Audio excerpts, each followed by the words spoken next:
Welcome and welcome back. This week we're going to answer 3 questions for you, and without further ado, number 1 for you is, should I move around the bell or should the bell move around me? It's sort of like the earth and the sun or the moon and the stars. So this is a fun topic. Why don't you get a little one? So when we look at the path. What am I going to do with that? Let's do press. Okay. Let's do press. Press is the easiest, I think, to demonstrate. You can use other skills, but this is probably the best. So let's say you're doing a regular kettlebell press. Okay. Stay locked down. Okay. Don't let anything move. This is a light enough weight, I hope, for you to be able to do that. Don't let your body move, and go ahead and press that up. So if you're watching the path, go ahead and do a couple. I'm sure you can handle 3. If you're watching the path, you've got a little bit of a C shape, kind of a spiral thing going on.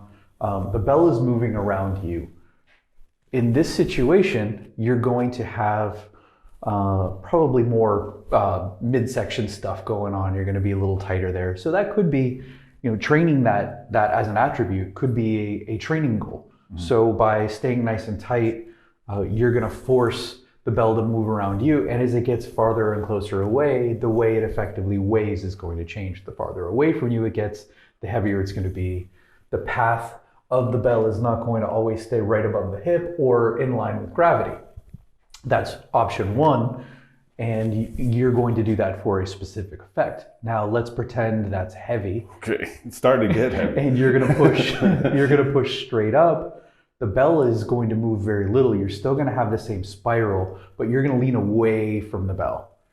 And if you track that vertical line, it's going to stay more in line with the hip. This is something you're going to see more likely with a heavier bell, especially as that bell gets close to half your body weight. You're probably going to need to do some leaning. But in this scenario, what you're doing is you're trying to keep the path of the bell as vertical as possible, because you don't want to oppose gravity any more than you need to. You don't want any extra movements. You want to go straight up and straight down. That's going to be a more efficient lift. And when that bell gets heavy, it's going to make a lot of sense for you to do that. Got it. So 2 different directives, 2 different paths. Both are correct. And look, if you can keep that bell moving around you when you're doing a half body weight press, beastly. Good for you. Nice job. All right. Sweet. Question number 2. How can I avoid the cast in the clean? So maybe to explain, we should probably show it. Okay, so I've cleaned up my bell. I'm going to get out of it. The cast is going to be essentially throwing it out to get back in. Throwing it out, boom. Or sometimes you see the full flip over. So how can we clean that up, Roger? Well, let's talk first about what the cast is and isn't. Is the cast good? Is the cast bad? We don't like to go over it's bad.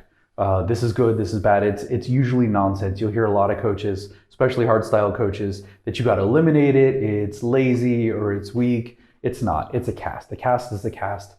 You're probably using it for a particular reason. So let's talk about the reason rather than judging whether it's good or it's bad. The reason I think people cast is they need to have distance to create momentum. Got it. So momentum is mass, which doesn't change, and velocity, which is really speed and direction. You need, in order to generate speed, you need to have some distance. Imagine, we're gonna do a foot race, right? Okay. So we're gonna do a foot race here. Which I've done before. You have, not well. So we're gonna do a foot race, and it's going to take us, I don't know how many strides, but it's gonna take us some time to get the full speed for a variety of reasons. Objects need space to accelerate. Right. And the cast, if you look at the cast where it starts in the rack, you're getting more distance. You're creating more space. So you're allowing more gravitational potential energy to happen. When objects have height and then fall, gravity accelerates them and it brings them back into the clean with a little bit extra potential energy, which makes your clean easier. But you're also creating some distance that someone's allowing the bell to accelerate. So that's what I think is usually going on with the clean. and they may lack the ability to drop the clean straight down and then effectively pull back into the clean. Got it. So what could be an effective drill for someone like that,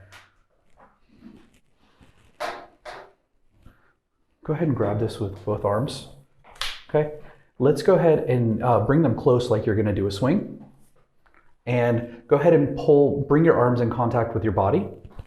And now pull back, like you're going into your backswing. There we go. And go ahead and come up. Okay, go ahead and pull down and then pull. There we go. One more time. Good. So you can do it with a band, you can do it with a lot of stuff, but different, you can do it with other objects. But the idea is that you're learning how to pull tension into that backswing.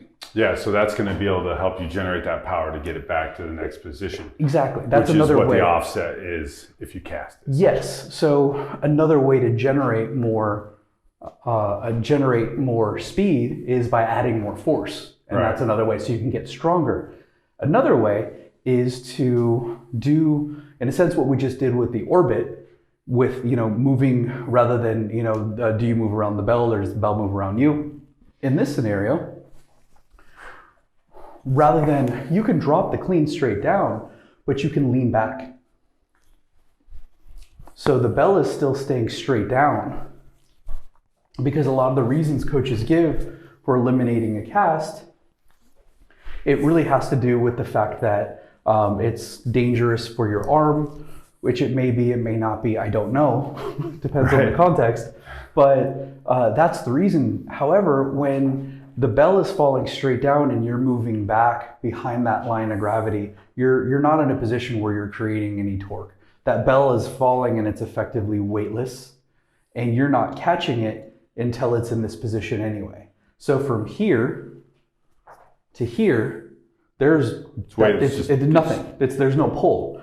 There's only going to be pull when it's here and connected to your body, which is the same thing as this. But what you're allowing to happen is you're allowing that arm, the arm stays still, but you're moving through the ankle and you're allowing some space for that to accelerate. So by the time it falls straight down, it's actually gone through that same arc. That same arc, exactly.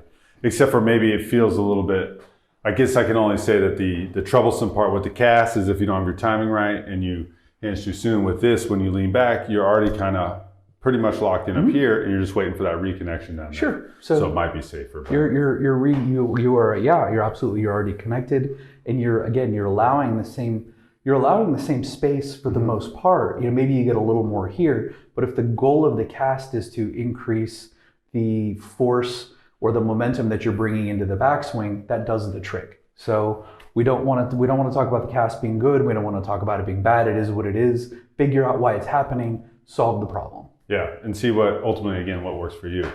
All right, question number 3.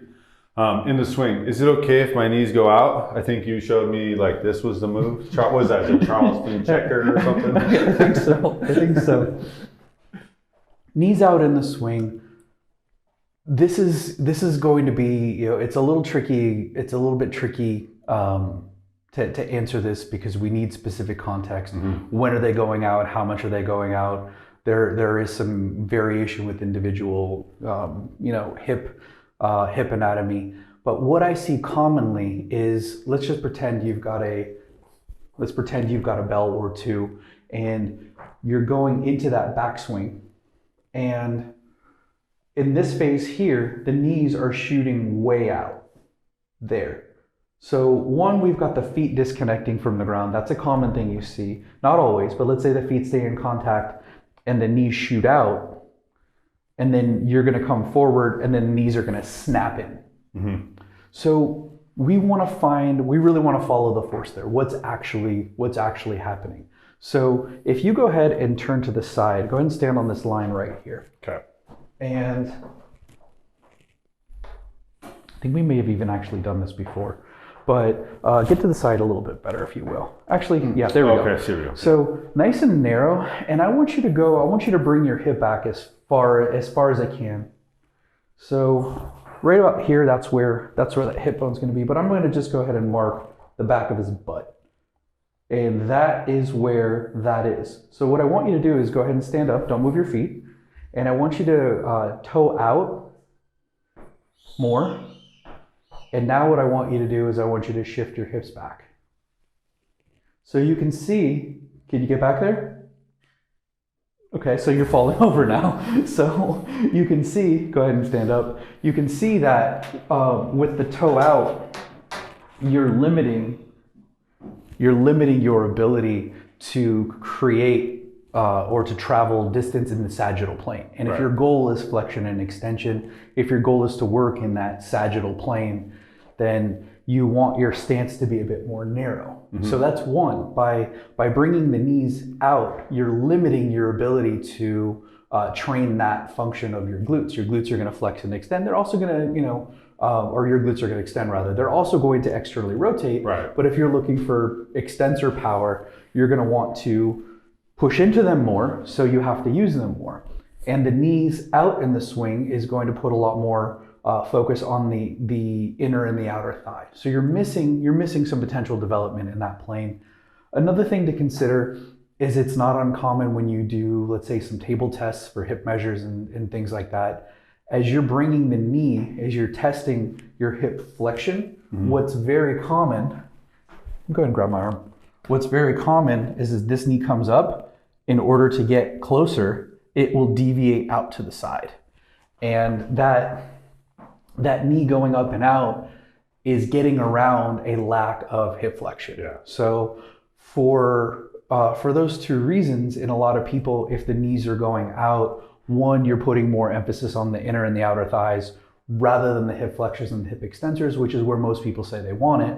And two, you may be working around poor hip flexion. Limitability. Yeah, some limitation there. And it's a little tricky how that works, but it's also really common, especially with people who do the toe out or the wide knees. You see a lot of disconnecting of the foot, and I tend to see it more on the right side than the left, not always. But there's some interesting stuff going on. Yeah, that's interesting. Generally speaking, though, if I see a trainer, I've seen it with coaches. I've seen a lot of this posture here. So go ahead, yes. So there's a lot of extension here in the low back, and that is going to change your pelvic orientation. That's going to change your available movement options. Yeah, the range you can move to. So now suddenly, people who are glute training are not really doing what they think they're doing because they just don't have those options. The knees are going in and out.